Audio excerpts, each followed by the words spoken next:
Last এক মাসে একটা টিভির চ্যানেলে একটা খবরের কাগজে মুর্শিদাবাদে 12,474টা জব কার্ডের 260 টাকা করে 300 দিনের মজুরি একটা লাইন বলেছে।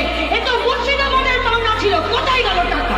31 লক্ষ পরিযায়ী শ্রমিককে 5,000 করে টাকা দিয়েছে। একজন হাত তুলে বলুন কে পেয়েছেন 5,000 টাকা? আচ্ছা, মুর্শিদাবাদে কত 100 দিনের কার্ডের লোক ছিল? কে গুনবে? सरकार के घर में डेटा है, आंकड़ा है कि यहाँ 12 লাখের বেশি জব কার্ড আছে। যে বাচ্চাগুলো ক্লাস 1-2 তে পড়ছে তারাও এখনো পর্যন্ত এত বড় অঙ্কের কথা বলতে বা লিখতে পারবে কিনা আমাদের জানা নেই। 12 লাখ জব কার্ডের 3 বছর ধরে 300টা দিনে 260 টাকা করে পশ্চিমবঙ্গে বন্ধ হয়ে পড়ে রইল। वो पैसा अगर आता तो पूरा मुर्शिदाबाद में, दमोह में, दमकल में, रानीनगर में वो पैसा खेलता, ওই টাকাটা রোল হতো, ওই টাকাটা বাজারে সাপ্লাই হতো। এই টাকাটা বন্ধ আছে 3 বছর ধরে। একজনকে হাত তুলে বলুন লাস্ট এক মাসে একটা টিভির চ্যানেলে একটা খবরের কাগজে মুর্শিদাবাদে 12,474টা জব কার্ডের 260 টাকা করে 300 দিনের মজুরি একটা লাইন বলেছে। এ তো মুর্শিদাবাদের পাওনা ছিল, কোথায় গেল টাকা? কোথায় গেল এই টাকা?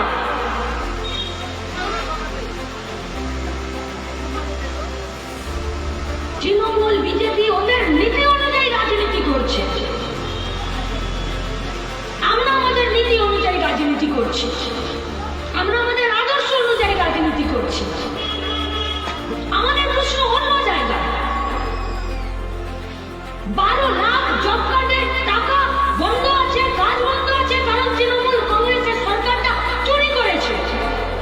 মানে যে চুরি করেছে তাকে শাস্তি দাও, যে খেললো টাকাটা আজকে 15টা বছর ধরে তুমি তাকে শাস্তি দাও। তাকে শাস্তি না দিয়ে মুর্শিদাবাদের ভালো লাখ ছেলেমেয়েদেরকে শাস্তি দিয়ে দিলে। তুমি তো মুর্শিদাবাদের ভালো লাখ ছেলেমেয়ে করেনি, ওদেরকে তুমি কাজ দাওনি, ওদের পয়সা তুমি দাওনি, তাই আমাদের ছেলেগুলো বাইরের রাজ্যে পড়ে আছে পরিযায়ী শ্রমিক। কি খাবে, কি করবে, কখন বাড়ি ফিরবে, আদৌ পশ্চিমবঙ্গে ফিরতে পারবে কিনা? কিন্তু দেখুন ওদের রোজগারের টাকাতে আজকে জলঙ্গির বাজারে জান আছে। 12 লাখ টাকা, 12,000 টাকা যদি ও ওখানে বেতন পাচ্ছে, 5,000 টাকা নিজের পকেটে ভরে 7,000 টাকা পরিবারে পাঠাচ্ছে, তবে গিয়ে মা বাপ দিয়ে ওষুধের দোকানে বিল মেটাচ্ছে, চাল ডাল তেল আটা কিনছে, কাপড় জামা কিনছে, আর কিনছে বলে তো সরকারের ঘরে পয়সা যাচ্ছে।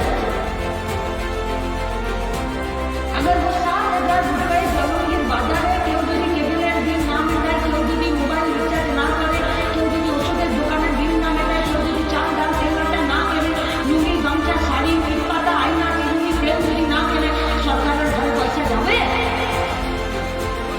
তাহলে 12 লাখ রেগার কাজের জব কার্ডের কাজ বন্ধ করে দিয়ে এখানে সবাইকে টিকিট কাটতে বাধ্য করেছে যে তুমি বাইরের রাজ্যে পড়ে থাকো। সেখান থেকে প্রত্যেকটা ছেলেকে তার পরিবারের টাকা পাঠাচ্ছে বলে জলঙ্গির বাজারে এই রোলটা আছে। সেই টাকা থেকে সরকারের ঘরে পয়সা যাচ্ছে। আমরা কি কোনো অন্যায্য দাবি করছি যে সরকারকে পরিযায়ী শ্রমিকের প্রতি দায়িত্ব পালন করতে হবে? আমরা বলছি লাল ঝান্ডার পার্টি রেগার কাজে সিসি ক্যামেরা ফিট আমরা করব। কারো হিম্মত হবে না রেগার কাজে 100 দিনের কাজে কেউ টাকা মেরে দেবে। তার প্ল্যান আমাদের কাছে আছে, তার আইন আমাদের কাছে ছিল, আর সেই আইনকে পশ্চিমবঙ্গের মাটিতে ইমপ্লিমেন্ট করার জন্যই একটি নীতি দরকার। সেই নীতিটা তৃণমূল কংগ্রেস পরিচালনা করছে না, সেটা একমাত্র লাল ঝান্ডা করতে পারে। কারণ লাল ঝান্ডা লুটে খাবার নেই, কারণ লাল ঝান্ডা ধরে তারাই যারা ঘাম ঝরিয়ে খায়, খেটে খায়, তারা লাল ঝান্ডা ধরে। যাদের আঙুল ফুলে কলা গাছ হয় তারা লাল ঝান্ডা ধরে না। আর যদি কেউ লাল ঝান্ডা ধরে আঙুল ফুলে কলা গাছ করে, লাল ঝান্ডাটাকে বাইরে দরজা দেখিয়ে দেয়, বলে আমার পার্টিতে তোমার জায়গা নেই, তুমি দুর্নীতিগ্রস্ত, তাই লাল ঝান্ডা মুখ ফুটে বলতে পারে যে রেগার কাজে 100 দিনের কাজের দুর্নীতি লুট আমরা বন্ধ করবো। আর যারা পরিযায়ী শ্রমিক হিসাবে এই 100 দিনের কাজ না পেয়ে বাইরের রাজ্যে আছে, আমরা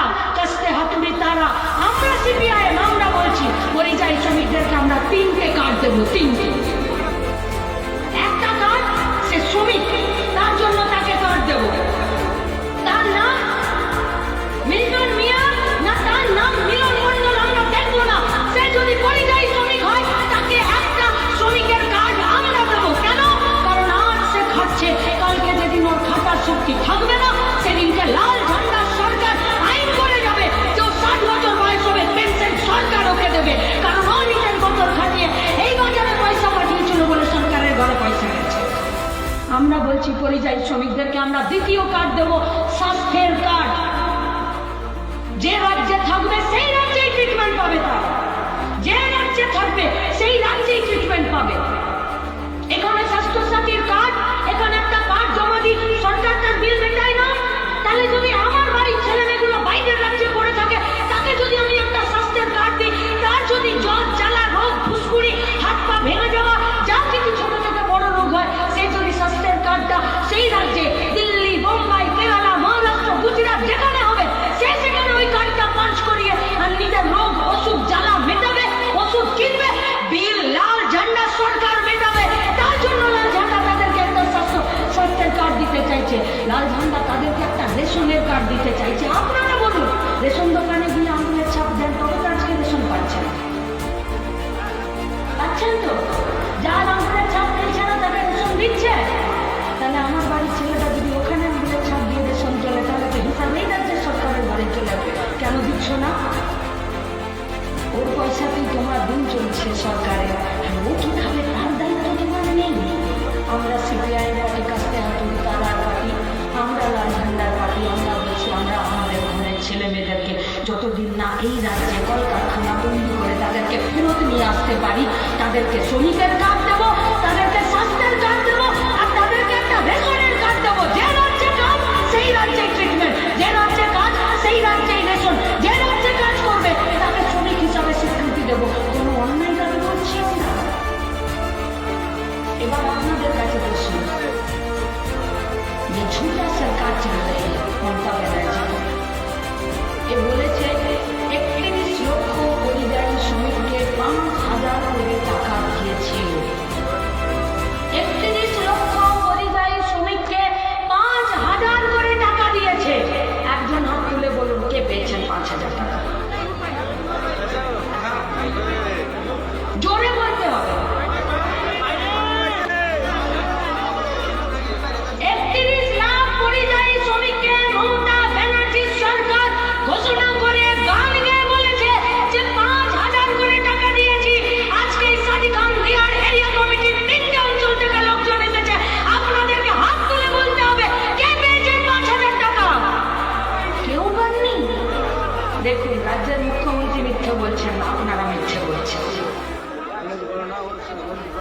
তাহলে এই 31 লাখ পরিযায়ী শ্রমিককে 5,000 টাকা করে দিল, এই 5,000 টাকাটা কে নিল? কে নিল?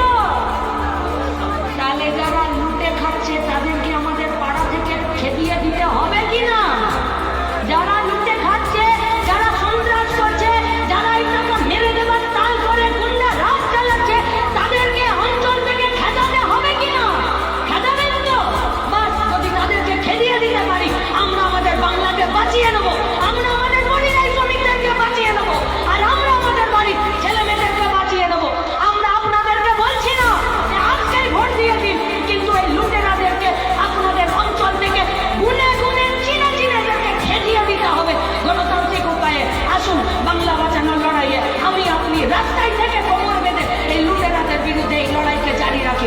ইনকালাব জিন্দাবাদ, লাল ঝান্ডা জিন্দাবাদ।